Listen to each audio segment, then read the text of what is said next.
We're a little early. Are you waiting for anyone that you wish to be present during oral argument?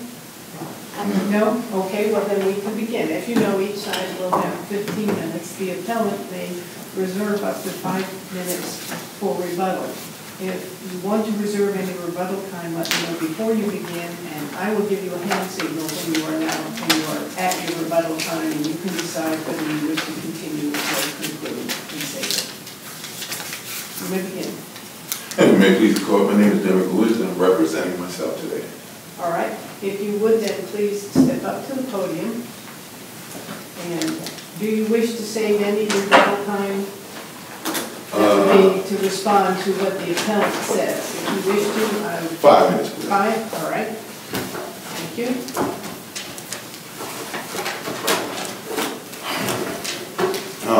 Well, the reason I am filing this appeal, I believe the original court erred when they granted summary judgment. And I understand why they granted the summary judgment, because no one appeared. However, no one was legally able to stand for the property at the time. I have since obtained executorship through probate. And and there seems to be some discrepancies with some of the things that were stated in the brief for the summary judgment, the motion for summary judgment. And I think they warrant further review. So for those reasons, I move that this court strike the appeal and set for new trial. Is that all you wish to say to the court? For now, yes. Pardon? For now, yes. Well, you're only going to have 5 minutes if you say 5 minutes. So if you have right now over 13 minutes. Well, can I reserve the rest of that 13 minutes? No, you can only reserve 5. Oh, okay. All right. Well, that's basically my argument. I assume you read the briefs. We have them. So you're going to waive the rest of your time and yes, and only wish to have 5 minutes at the conclusion of the appellee's time. That's correct. All right. Thank you. Good afternoon, good morning, I guess it's still technically morning. I'm Rachel Kuhn, I'm here on behalf of the appellee Bayview. We're here based upon the appellant's assignment of error that the trial court erred in finding that Bayview was entitled to summary judgment. However, Bayview met its burden under Civil Rule 56 in establishing that there were no genuine issues of material fact. There were no affirmative defenses raised, and the motion for summary judgment was unopposed. As we're here on summary judgment, as you're aware, the standard of review is de novo. A little bit about the procedural history of this case. The complaint was filed on January 23rd, 2014, which was followed by an amended complaint several weeks later on February 19th. An answer was filed on April 11th. It was more of a narrative outlining the circumstances of Mr. Woods' situation, and no affirmative defenses were raised. There was a pretrial on May 28th, and Mr. Woods, and by Mr. Woods I mean the appellant, Derek Woods, failed to appear at the pretrial hearing and lost mitigation paperwork that was supposed to be submitted per the court order was never submitted. So Bayview moved for summary judgment on August 20th. No affirmatives, like I mentioned, were raised in the answer. The MSJ was unopposed. And now on appeal, Mr. Woods raises arguments that were never raised before the trial court in his brief regarding taxes, notices of default, and the validity of loan documents. First and foremost, arguments that were never presented to the trial court for consideration can't be brought for the first time on appeal. And under Civil Rule 56, in opposing summary judgment, Mr. Woods had the burden of establishing that a genuine issue of material fact existed in an opposition. He didn't do so. The motion for summary judgment was unopposed. So the trial court never had an opportunity to address any of these arguments that he's now raising for the first time on appeal. even if this court were to consider these arguments that are being raised for the first time on appeal, they still don't show that the trial court erred in granting summary judgment. First and foremost, in its motion for summary judgment, Bayview established that it's the holder of the note. Here we had, under the UCC, a party in possession of a negotiable instrument that's either specifically endorsed to that party or is endorsed in blank, is the holder of that instrument. And here, my client presented testimony that this note was originally made payable to Real Living Mortgage. It was endorsed to Wells Fargo, then endorsed again to Bayview. And Bayview submitted testimony that they had possession of that note, of the original, and they had possession of the original prior to the filing of the complaint.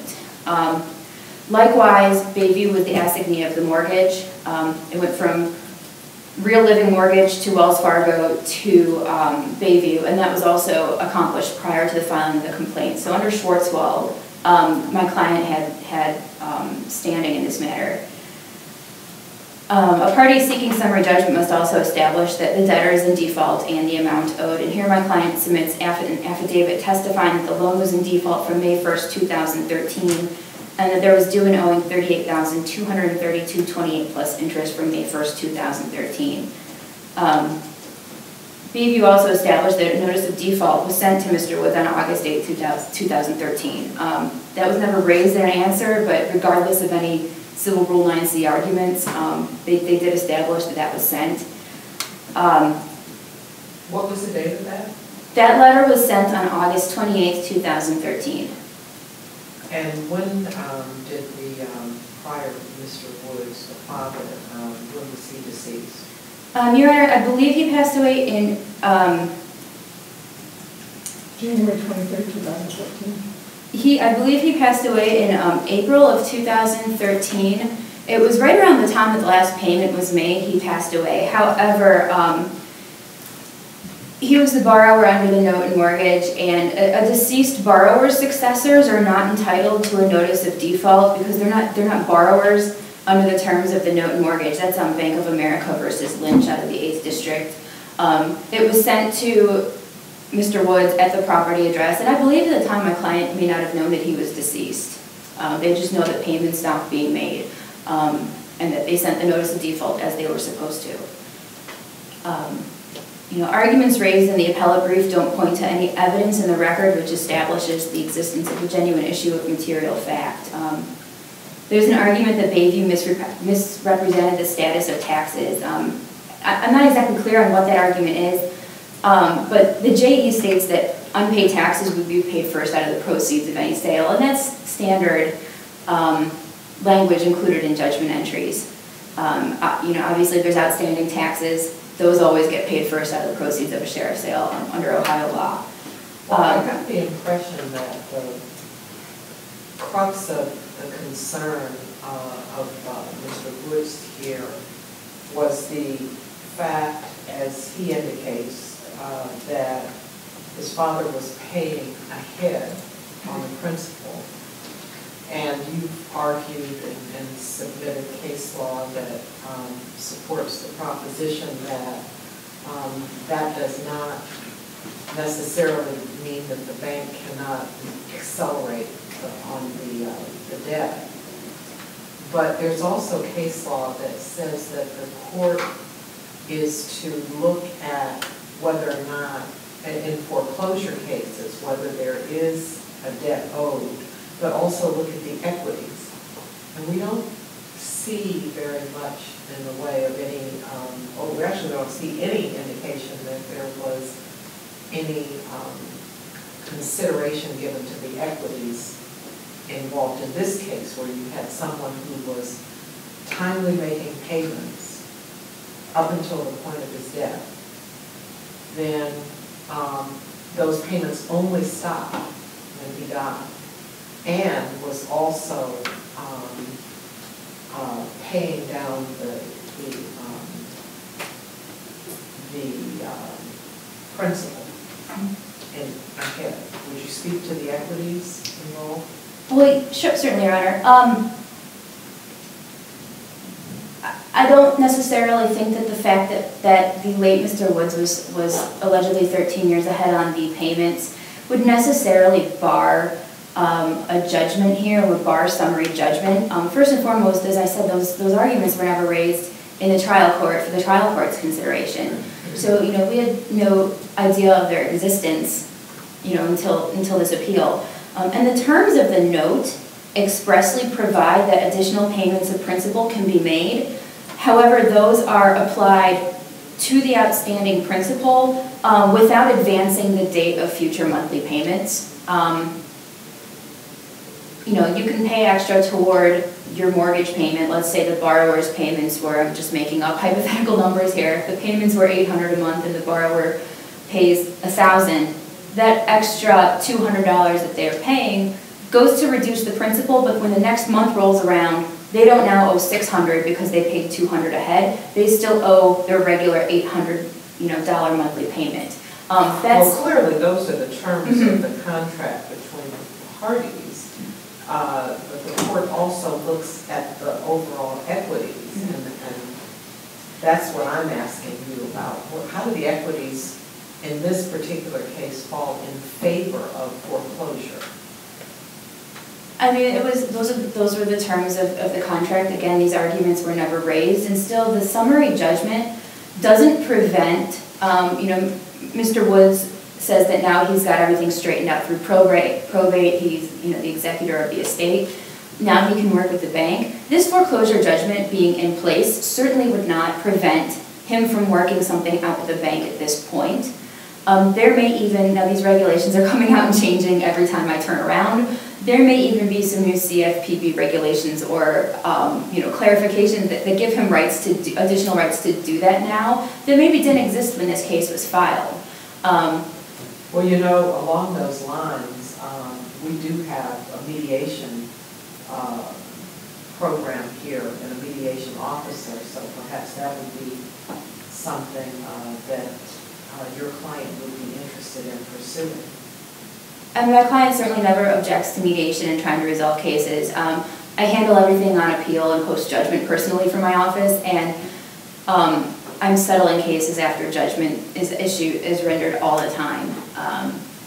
We don't go to say either a loan mod's worked out or, and sometimes parties will actually, because of a trial coming up and we're running up against Supreme Court, you know, the year deadline, and even in Summit County, I've had several cases where we did this. The parties even consented to judgment and then agreed to take a 90-day stay of sale to work things out. So certainly, again, this judgment being in place, the judgment's in place because, you know, procedurally it was proper in the trial court where these arguments were never presented, but it's not the end of the road.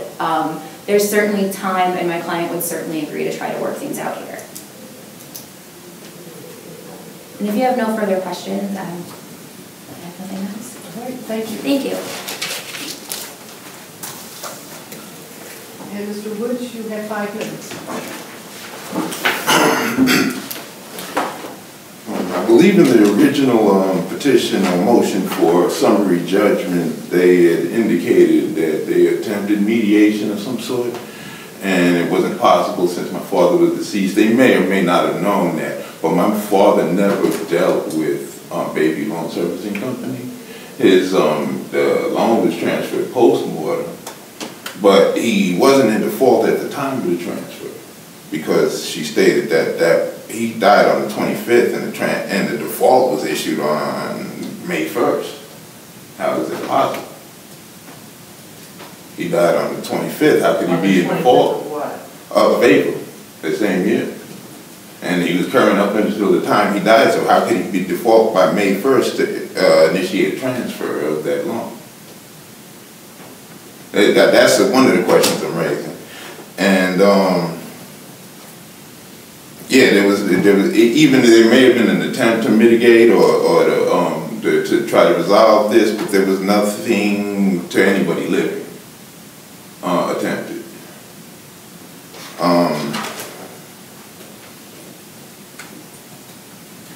It was and there was a specification in the summary judgment that there was a 3-day turnover, that it had to be paid up in 3 days or default judgment should be rendered, and basically we lose the house.